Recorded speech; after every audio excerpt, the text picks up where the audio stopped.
Hello and welcome to Star Citizen Sunday. This is a weekly show which covers all the news from Star Citizen from the week just past. I am your host Mac, so let's get on with it. This week we hear about ship Armour, we learn more regarding Vanguard's BUKs, plus plans on Orbital Bombardments. So before we begin, just a quick update on Alpha 3.6. It is still with Wave 1, which is your concierge and subscriber testers. The current patch is 3.6L.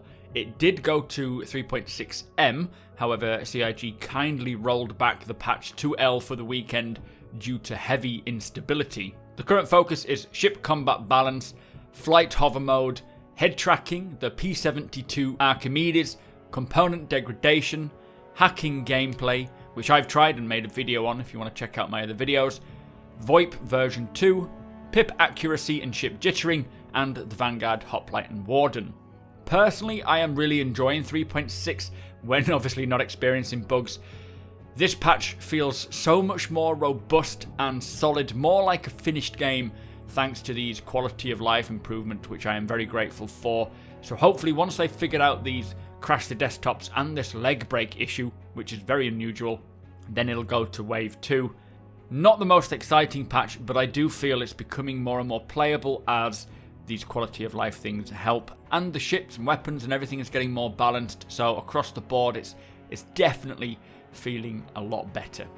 So for Star Citizen Live this week, Jared sat down with Dave Coulson and John Crew to answer questions about ships in regards to 3.5, 3.6 and the future. The first question is, ship weapons maximum ranges are not very far. What are the plans for longer range engagements and orbital bombardments from capital ships? Now they say at the moment weapon range is calculated very simplistically. It is just velocity times the lifetime of the projectile. Longer range weaponry will come as bigger ships come in and they begin to balance throughout all the weapons. For bombardments, there are many factors like atmosphere and so on for each planet, which will vary, but larger weapons like those found on a capital ship will have a much further reach than current weapons, so it sounds like there are plans to allow this. Personally, I would love to see orbital strikes as a thing. I can just imagine if you're on the ground with a few of your guys and you're approaching maybe a pirate base and you want to take it out, you could radio back to a capital ship, have that ship maneuver over the coordinates of this location and then drop its payload, which would just look phenomenal. Next question, how do we access components on single seat ships? Now all the smaller ships have components on the outside of their ship. They still need to create panels for the smaller ships to house these components, and they don't just want to cut holes in the side of them all, so they need to find a good method. But as you know, they did say that this is an ongoing process. We've seen the Vanguard, the Terrapin, the Freelancer, for example. They all have access to their components on the inside. And I'm sure I heard some time ago that some single-seat ships will have access to certain components within the cockpit itself. Whether that's still the case, I don't know. But we will see them come to life, I'm sure, pretty soon.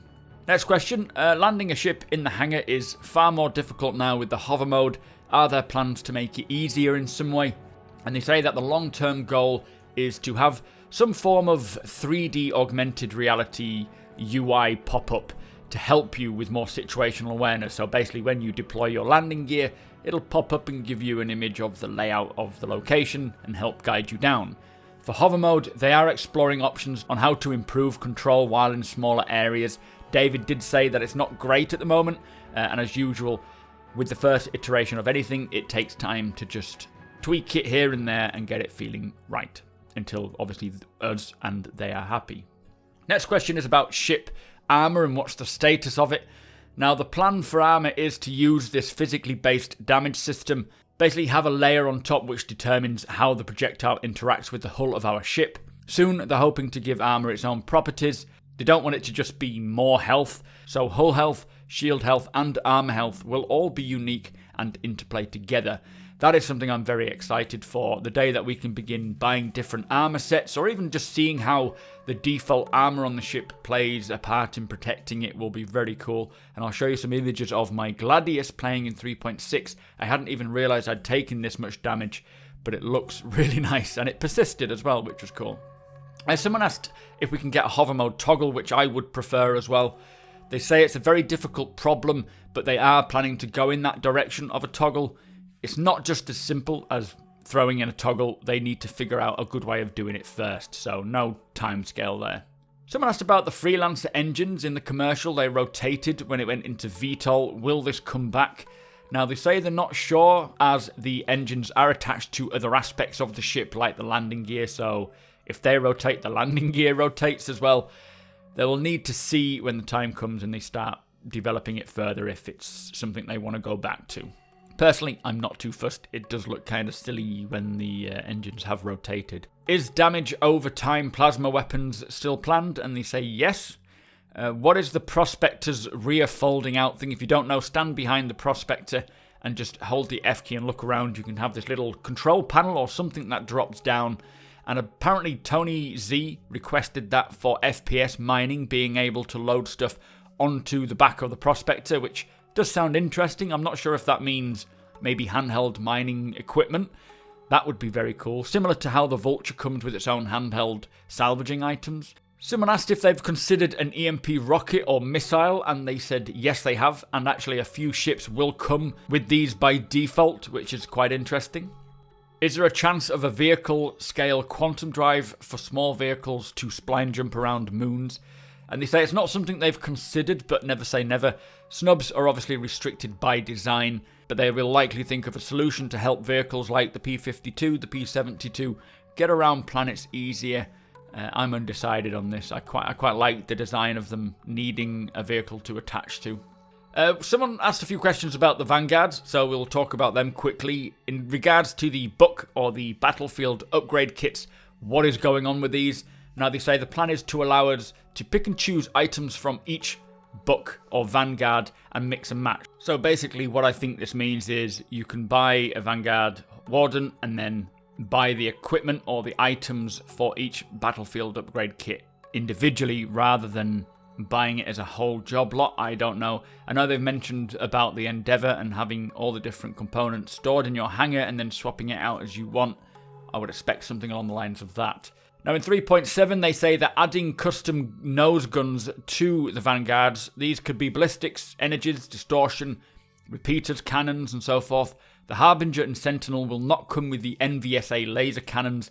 They will come with the Vanguard's version of the existing weapons. The hoplite nose weapons will likely change as well. We will be able to change each individual nose mount, and if you wanted 2 laser cannons and 2 ballistic repeaters, you can have those. These mounts will only fit on the Vanguard as well, and they did this because they didn't want to change the ship too much from its original concept, because they're trying to go back to that. Now, I'm not quite sure what this means. Does it mean that these guns on the end will be gone and they'll become weapon mounts unique to the Vanguards and then hold up to 4 different weapons of your choice? So no longer those little barrels sticking out the end, or maybe it's just the barrels of the weapons you choose. Not really sure how they're doing that, but we will see as time goes on. Next question is to do with the turret on the Vanguard, and will it retract again like it did in the original idea? And they say they still want to do this, they just ran out of time. They need to remodel the turret to get it set up to do so, but it just requires a bit of time to get that in-game. How will the Vanguard handle when damaged? Now they say that it will fly fine, even when one of the engine booms have come off. Part of the concept lore of this ship is that it can always find its way home, even when heavily damaged, and they intend to keep it like that as well, which is very cool. Next question is to do with how Dave Coulson feels about driving ground vehicles, and how does that feel as a whole, and whether they plan to change anything. And they say they've got no plans yet. It works reasonably well for the time being, and at some point they will improve it, but the focus is now on spaceflight and FPS combat. As you can expect, that takes priority. Someone mentioned that the damage, dirt and reflections on cockpit windows are very distracting. Will this change? Now they say that this is actually due to the art creating something that looks really nice but isn't great for gameplay. The glass needs to have some level of reflection and impurities to give the notion that it is actually glass, otherwise it will just look like it's missing. But they do need to find a compromise, and they will tidy up the ships that don't have the new glass shader on as they go, so expect things to change. If you found a ship that has horrendous glass reflections, it will change. Someone asked about the coolers not being able to be overclocked since the heat system was introduced. When will we get this back? Now, it was done to make it easier to balance the heat system, but because they're still working through the heat balancing, it won't come back anytime yet. They still need to work it out. What is the extent of customization we can expect for the 890 jump and capital ships as a whole? So apart from the obvious guns and missiles, they say the trouble is capital ships have mostly size 4 items which are bespoke to the ship and actually built as part of the ship. The 890 power plant can be seen in the engineering bay and built in onto the ship itself, meaning it's not something we can just freely swap about like you can with the size 1-2 items. It also means, they say, that when it comes to repairing it, it'll need to be taken to a dry dock and it will take quite a bit of time to repair. Not sure what the future of this is, whether we can ever swap things out. They said they're still going to have to work things out here, but I'd love to know your thoughts on that one. What locations can we spawn the 890 jump in 3.6 point whatever when it comes, and can we enter and exit planets? And they say it fits in the extra large hangars which are spawnable at Hurston and Area 18, and you will be able to enter and exit atmospheres without a problem. They said it's way too big for Port Olisar's 00 pads, and it's not 199 meters like they initially said, it is actually 210 meters in length. Someone asked what will happen to the water in the pool when the gravity is turned off in the 890 jump.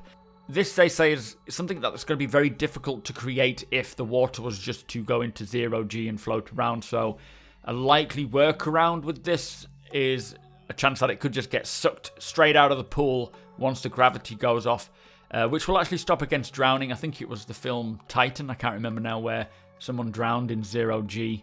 No, it wasn't Titan. I can't remember. But yeah, so as a workaround, it might just be that the water all gets sucked out. Last question, will we ever get ships landing and taking off like actual airplanes? Now, they said doing this will likely restrict the ship's ability to perform in space because obviously the maneuvering thrusters are physicalized. They actually give off the thrusters you would expect. But maybe having some ships like the Gladius or the Avenger, which is capable of performing like this, the chance to do it. As they do have a glide ability, but not like a real airplane. So maybe, maybe not. Anyway, that was Star Citizen Live, guys. Do let me know your thoughts. Let's move on. So also this week, Galactic Guide takes a look at the Gliese system, and Star Citizen's monthly report and Squadron 42's monthly report is available. If you would like to learn more, follow the link in the description below. So that brings us to the end of the show. Thank you so much for watching. Be sure to hit that subscribe button so you don't miss a video. Hit that thumbs up if you enjoyed it, and share the video with all your friends. If you like what I do and want to help me make it better, follow the link below to my Patreon page to learn more.